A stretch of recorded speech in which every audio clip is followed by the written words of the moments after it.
ഒരു മനുഷ്യന്റെ സകല നിയന്ത്രണങ്ങൾക്കും അപ്പുറമുള്ള വിധി എന്ന മഹാശക്തി അവന്റെ ജീവിതത്തെ എങ്ങനെയൊക്കെയോ തകിടമറിക്കുന്നു എന്നതിന്റെ നേർക്കാഴ്ചയാണ് കിരീടം. ലോഹിദാസ് എന്ന പ്രതിഭ തന്റെ തൂലികത്തുമ്പിൽ നിന്നും രക്തവും കണ്ണീരും ചാലിച്ചെഴുതിയ കാവ്യം. സി വി മലയിൽ എന്ന സംവിധായകന്റെ മാസ്മരിക സംവിധാനം. 1989 മലയാളി ഹൃദയത്തോട് ചേർത്ത് വെച്ച ആ നോവ് ഇതാ ജൂലൈ 10 വീണ്ടും വലിയ സ്ക്രീനിൽ റിലീസായി എത്തുകയാണ്.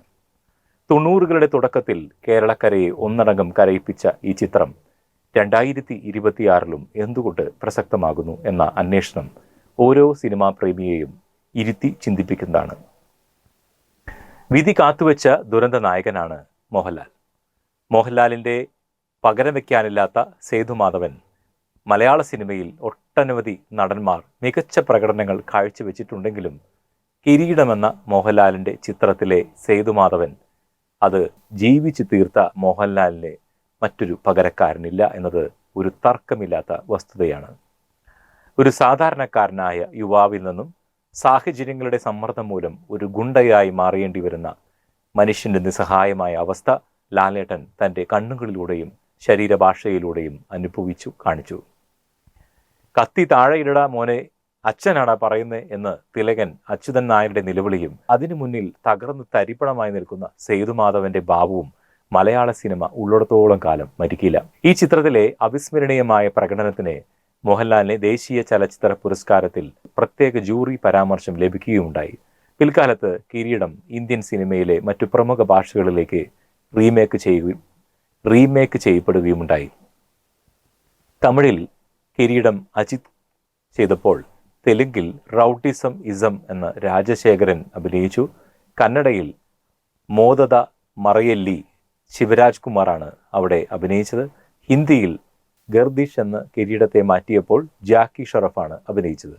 ഈ ഭാഷകളിലെല്ലാം ചിത്രം വലിയ വിജയങ്ങൾ നേടിയെങ്കിലും മോഹൻലാൽ തിലകൻ കൂട്ടുകെട്ട് സൃഷ്ടിച്ച ആ വൈകാരികമായ തീവ്രതയുടെ 100% പോലും ആവർത്തിക്കാൻ മറ്റാർക്കും കഴിഞ്ഞില്ല എന്നതാണ് സത്യം. മോഹൻലാലിന്റെ സേതുമാധവൻ ഇന്നും അനുകരണങ്ങൾക്കപ്പുറം ഒരു വിസ്മയമായി അവശേഷിക്കുന്നു. 90കളിൽ നിന്നും 2026 എന്തുകൊണ്ടാണ് ഈ സിനിമ ഇന്നും പ്രസക്തമാകുന്നത് എന്ന് നമുക്ക് നോക്കാം. തൻ്റെ മകൻ ഒരു സബ് ഇൻസ്പെക്ടർ ആകണമെന്ന് അച്ഛൻ്റെ ആഗ്രഹവും അച്ഛൻ്റെ തണലിൽ ജീവിക്കാൻ കൊതിച്ച മകൻ്റെ സ്വപ്നങ്ങളും തകരുന്നതാണ് കിരീടത്തിൻ്റെ ഇതിവൃത്തം. ഇന്ന് 2026 ആധുനിക പശ്ചാത്തലത്തിൽ നോക്കുമ്പോഴും ഈ കഥയ്ക്ക് ഒട്ടും മാറ്റം വന്നിട്ടുമില്ല. ഇന്നത്തെ യുവതലമുറ മയക്കുമരുന്നിൻ്റെയും ലഹരിയുടെയും കരിനിഴലിൽപ്പെട്ട് അറിഞ്ഞോ അറിയാതെയോ ക്രിമിനൽ കേസുകളിൽ അകപ്പെടുമ്പോൾ തകരുന്നത് അവരുടെ മാത്രമല്ല ഒരുപാട് മാതാപിതാക്കളുടെ പ്രതീക്ഷകളാണ്. ഒരു നിമിഷത്തെ ദേഷ്യം കൊണ്ടോ സാഹചര്യങ്ങളുടെ സമ്മർദ്ദം കൊണ്ടോ ജീവിതം ജയിലറകളിൽ ഹോമിക്കേണ്ടി വരുന്ന ഇന്നത്തെ സേതുമാധവന്മാർ നമുക്ക് ചുറ്റുമുണ്ട്. മകനൊരു നല്ല നിലയിൽ എത്തിക്കാണാൻ ആഗ്രഹിക്കുന്ന അച്ഛൻ്റെ സ്നേഹവും വേദനയും കാലത്തിന് മാറ്റാനാകാത്തതാണ്. ആർത്ഥത്തിൽ ഈ ചിത്രം ഇന്നത്തെ യുവതലമുറയ്ക്കുള്ള ഒരു വലിയ മുന്നറിയിപ്പും തിരുത്തലുമാണ്. സംഗീതവും പശ്ചാത്തലവും നോക്കിയാൽ ഹൃദയത്തിൽ പെയ്യുന്ന ഒരു നോവാണ് സംഗീതത്തെ പറ്റി പറയുമ്പോൾ. കണ്ണീർ പൂവിൻ്റെ കവളിൽ തലോടി എന്ന വരികൾ കേൾക്കുമ്പോൾ ഇന്നും മലയാളിയുടെ കണ്ണ് നനഞ്ഞു. കൈതപ്പുറത്തിൻ്റെ വരികൾക്ക് ജോൺസൺ മാസ്റ്റർ നൽകിയ ഇണവും ചിത്രത്തിൻ്റെ ഓരോ ഫ്രെയിമിനെയും മനോഹരമാക്കിയ അദ്ദേഹത്തിൻ്റെ പശ്ചാത്തല സംഗീതവും കിരീടത്തെ ഒരു ക്ലാസിക്കാക്കി മാറ്റുന്നതിൽ പ്രധാന പങ്കുവഹിച്ചു.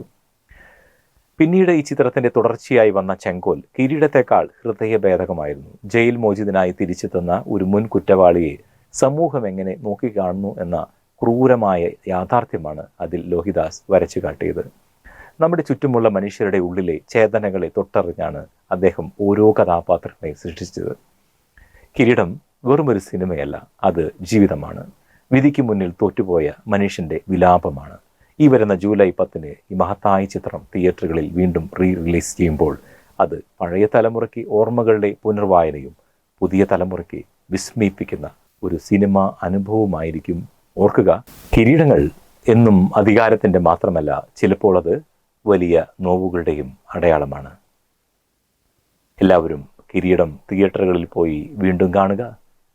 ആ ചരിത്രമായ സിനിമയെ വീണ്ടും കണ്ട് ആസ്വദിക്കുക.